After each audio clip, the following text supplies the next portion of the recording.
This channel does not promote any violent, harmful, or illegal activities. All content provided by this channel is meant for an educational purpose only.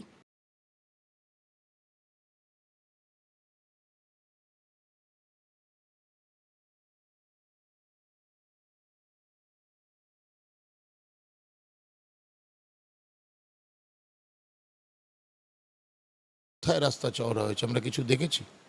কিছু প্রমোটারের সুযোগ হয়েছে এই hawker উচ্ছেদ করে দিয়ে, তাদের shopping mall চচ্চর করে বেড়েছে এবং তৃণমূল নেতাদের উন্নয়নের হয়েছে। Hello India, welcome to news paper. আপনাদের প্রত্যেকের সঙ্গে আমি তানিয়া। একদিকে ভোট প্রচার এবং ভোট প্রচারের পাশাপাশি এই ৩৬৫ দিনের মধ্যে আম জনতার মন জয় করার কিন্তু একটা লড়াই। একেবারেই তাই, আমরা ইতিমধ্যেই পেয়ে গিয়েছি সিপিআইএমের অন্যতম এক প্রার্থী দেবাশিস রক্ষিত, কিন্তু যাকে ববিদা বলেই বীজপুরবাসী বেশিভাবে তাকে চেনে এবং সেই নামেই তিনি বেশি পরিচিত।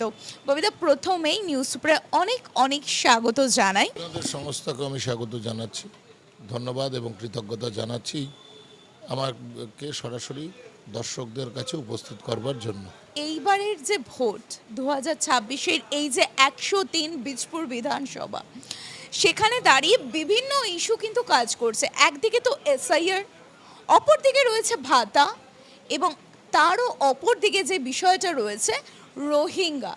এই তিনটে ইস্যু নিয়ে আমজনতার কাছে এই যে জনসংযোগ চলছে, কি মনে হচ্ছে কতটা কি ব্যবধান বা মার্জিন কি হতে পারে?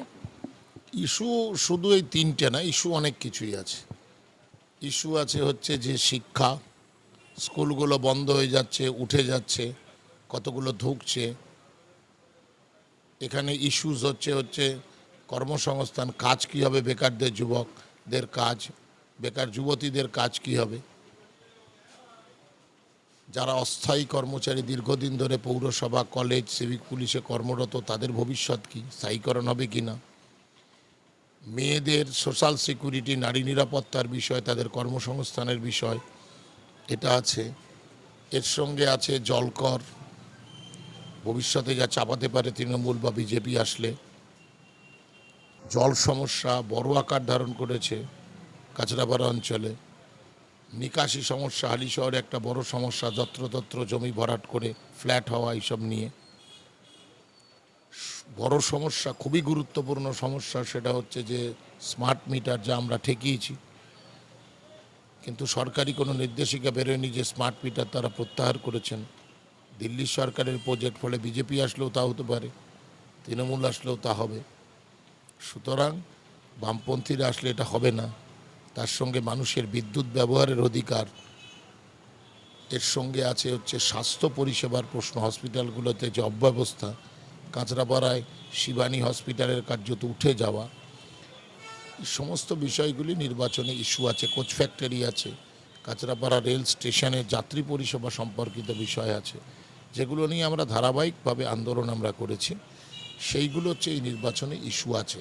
হকার উচ্ছেদের প্রশ্ন আছে, রাস্তা চওড়া করার প্রশ্ন আছে কাঁচরাপাড়াতে, যা প্রস্তাবিত দিয়েছিলেন, বাস টার্মিনাস, স্টেডিয়াম শেষ করতে না পারা, টাউন হল করতে না পারা, এই সমস্ত বিষয়গুলো একটা মেজর ইস্যুস হিসাবে কিন্তু এই নির্বাচনে আসবে বীজপুর কেন্দ্রে। রাজ্যের ইস্যুর সঙ্গে সঙ্গে স্থানীয় ইস্যু, দুটি পৌরসভার পারফরমেন্স, সমস্ত বিষয় হচ্ছে যেখানে কিন্তু আলোচিত হবে।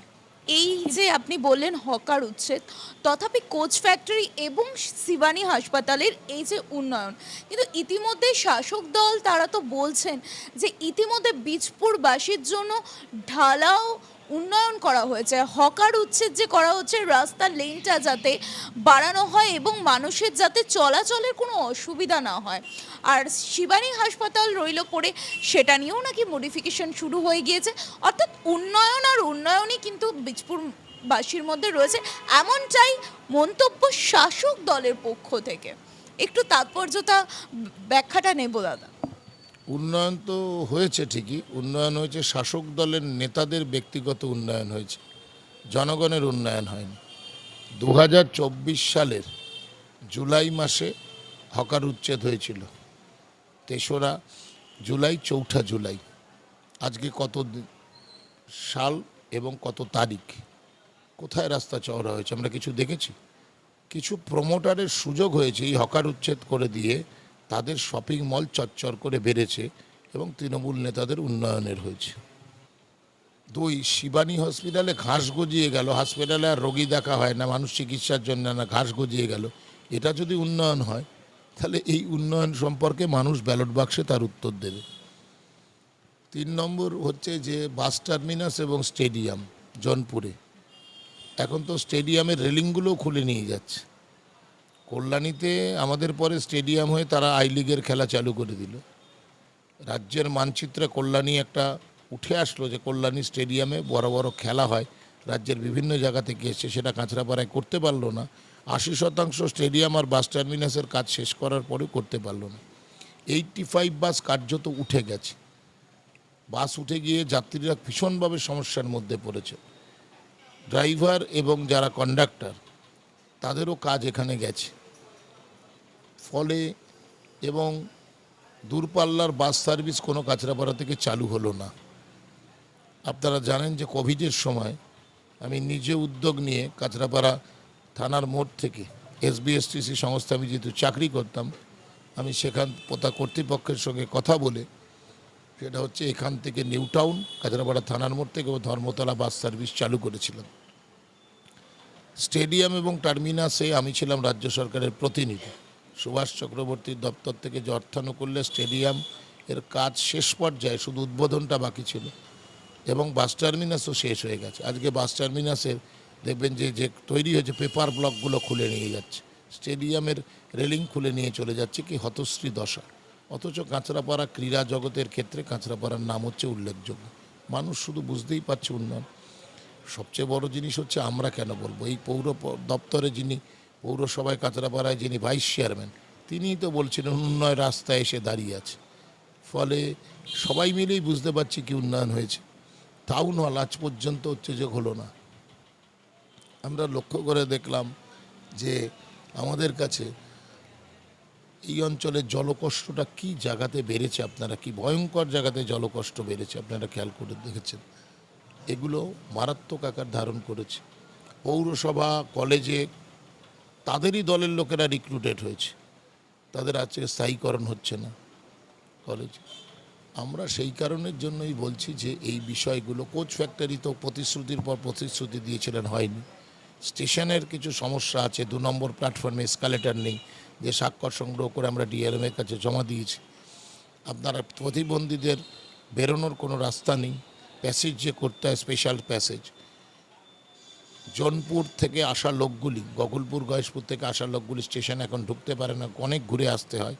বাউ ব্লক, নিউ কলোনি, কাঁপা, পলাশির লোকেদেরও সে একই অবস্থা হয়। যে দুটো আন্ডারপাস করার কথা বলা হয়েছিল, টিকিট কাউন্ট, কাঁচরাপাড়া স্টেশনের মূল গেট দিয়ে ঢুকতে রাস্তা অত্যন্ত ছোট, সেগুলোর সম্প্রসারণ, এইগুলো নিয়েই হচ্ছে যে আমরা রাস্তায় নেমেছি। স্মার্ট মিটার অত্যন্ত হচ্ছে যে মানুষের পকেট কাটা এবং মানুষকে দুর্বিষহ যন্ত্রণার মধ্যে ফেলে দিত, সেটা আমরা ঠেকিয়েছি। বামফ্রন্ট ঘোষিত করেছে যে প্রথম 100 ইউনিট মানুষকে ফ্রি তারা সরবরাহ করবে, পরের 100 ইউনিট 50%-এ দেবে। মেয়েদের সমস্যাটা সবচেয়ে বড়, নারীদের সমস্যা, কাজ নেই। দেখুন, ভাতা, আপনি ভাতা বলছেন, আমি ভাতা বলি না, এটা আমি ভাতা বলতে খুব অপছন্দ করি, কারণ ভাতা বলতে বোঝায় যে মানুষকে একটা টাকা দিয়ে কেনার মতন ব্যাপার। আর তৃণমূলের জমানায় এটা আরও এস্টাবলিশড হয়েছে, কারণ ভোটের সময় এটা বাড়ে সারা বছর। আমাদের খুব নির্দিষ্ট নীতি যে আমরা নিশ্চয়ই অর্থনৈতিক সহায়তা দেব, কিন্তু ভিত্তিটা কী হবে? ওই 1500, আপনি বলুন তো 1500 টাকায় কোনো মহিলার চলতে পারে?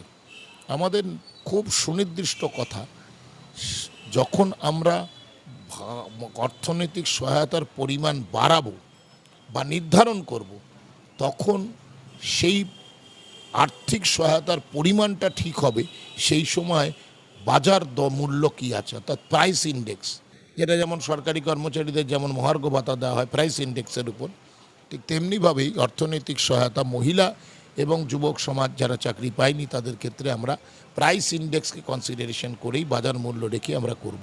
বলতে এই যে এসআইআর আবহর মধ্য থেকে মানুষ যাচ্ছে, একদিকে অ্যাডজুডিকশন, অপরদিকে এই যে ডিলিটেড, এই যে ডিলিটেড হয়ে গিয়ে ট্রাইব্যুনালের মধ্যে আসা, এই এসআইয়ের আবহে এই যে ডিলিটেড হয়ে যাওয়া, এটা কি মনে করছেন কতটা ভোটের ব্যালট বাক্সে এর প্রভাব পড়বে? তার মধ্য থেকে বীজপুর অঞ্চলও বাদ নয়, কেননা বীজপুরে ইতিমধ্যেই বহু নাম কিন্তু বাদ পড়ে গিয়েছে।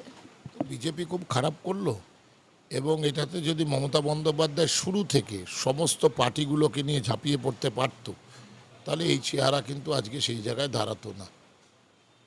ফলে এটা তো একটা বহু মানুষ একটা আতঙ্ক নিয়ে ঘুরে বেড়াচ্ছে। এরা অ্যাডজুডিকেশন কবে হবে কেউ জানে না, এর ফয়সালা কী হবে, এবং ডিলিটেড হয়ে যাওয়াটাও খুবই খারাপ।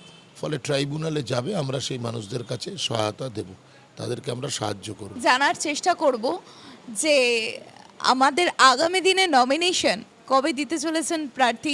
তারিখে আমরা নমিনেশন দেব। ব্যারাকপুর স্টেশন থেকে মিছিল করে যাওয়া হবে বেলা 11টায়। দেখুন, আমি প্রার্থী হিসাবে তো হেঁটে বাড়ি বাড়ি যাচ্ছি, কমরেডদের বাইক নিয়ে কমরেডরা পৌঁছে দিচ্ছেন, নিয়ে যাচ্ছেন, নিয়ে আসছেন। ফলে আমরা ট্রেনেই যাব আগামী 7 তারিখ। এখান থেকে কল্যাণী সুপার যেটা বলে, কাঁচরাপাড়া এবং হালিশহর, এই দুটো ট্রেনে করেই আমরা নমিনেশন দিতে যাব। জনসংযোগ একেবারে নেমে পড়েছেন আপনি। সকাল থেকে সন্ধে পর্যন্ত আমরা দেখছি ক্লান্তিহীন প্রচার চালিয়ে যাচ্ছে দেবাশিস রক্ষিত ওরফে ববিদা। মানুষের জনসংযোগ যাত্রায় নেমে কতটা সাধারণ মানুষের ফিডব্যাকটা পাচ্ছে? গণতন্ত্রের পবিত্র উৎসব হচ্ছে যে ভোট, তো সেই ভোটে গণদেবতা মনে হচ্ছে যে মানুষ।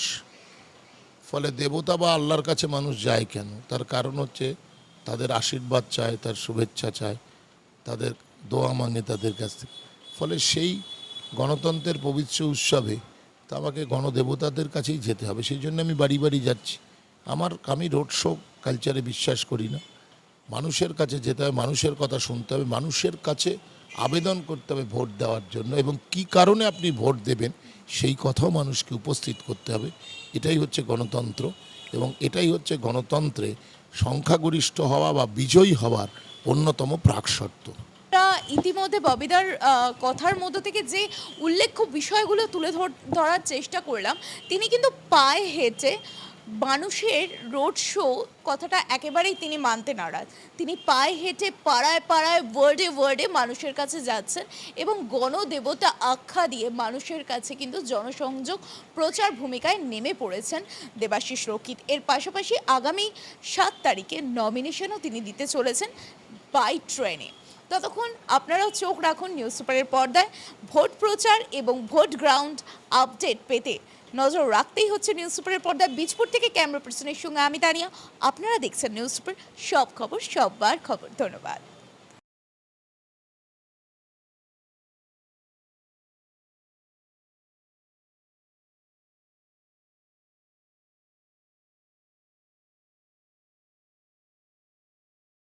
আমাদের সব থেকে এখানে আশেপাশে দেখছি একটু খাবার একটু অসুবিধা হচ্ছিল, তো আমি দেখলাম কি এখানে একটা ছোট্ট একটা চায়ের দোকান করব। তারপরে চায়ের দোকান থেকে ভাবছি ছোট্ট একটা ধাবা করে দিই। ছোট ধাবা থেকে দেখছি এবার একটু সাজিয়ে দিই। এই আস্তে আস্তে করতে করতে এইভাবে হয়ে যাবে আমি নিজেও ভাবতে পারিনি।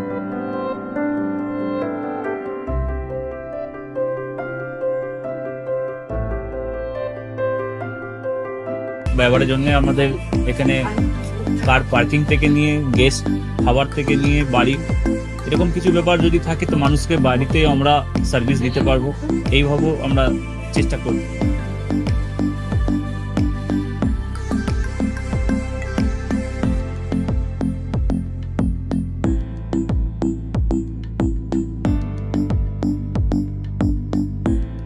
একদম সাধারণ, বাইরে থেকে অনেক চিপ বেস্টের মধ্যে খাওয়াটা কোয়ালিটিটা সবসময় পাবেন। একবার আমি মানুষকে একবারই বলবো কি একবার আমাদের কাছে এসে একবার টেস্ট করে যাবেন।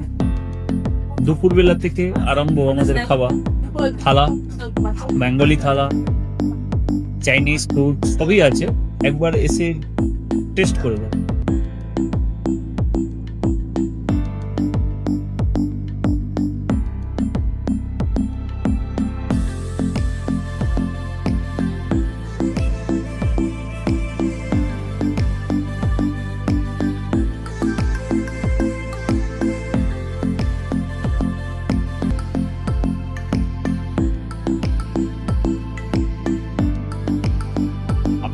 চ্যানেলের মাধ্যমে বলি, একবার আসুন কেশরি ধাবাতে, দেখে নিন।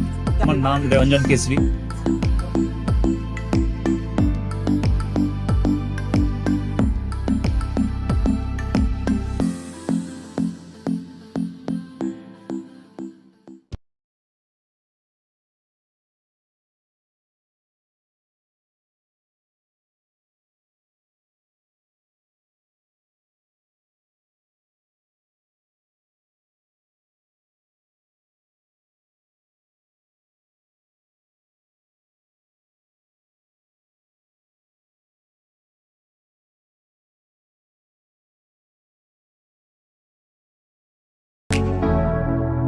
Kesari light house, Kesari light house এবং কেশরি লাইট হাউস নিজেদের রান্নাঘরকে আরো অত্যাধুনিকভাবে সাজাতে সমস্ত কিছু পেতে চলে আসুন নৈহাটি গৌরীপুর চৌমাথা বাজার কেশরি লাইট হাউস।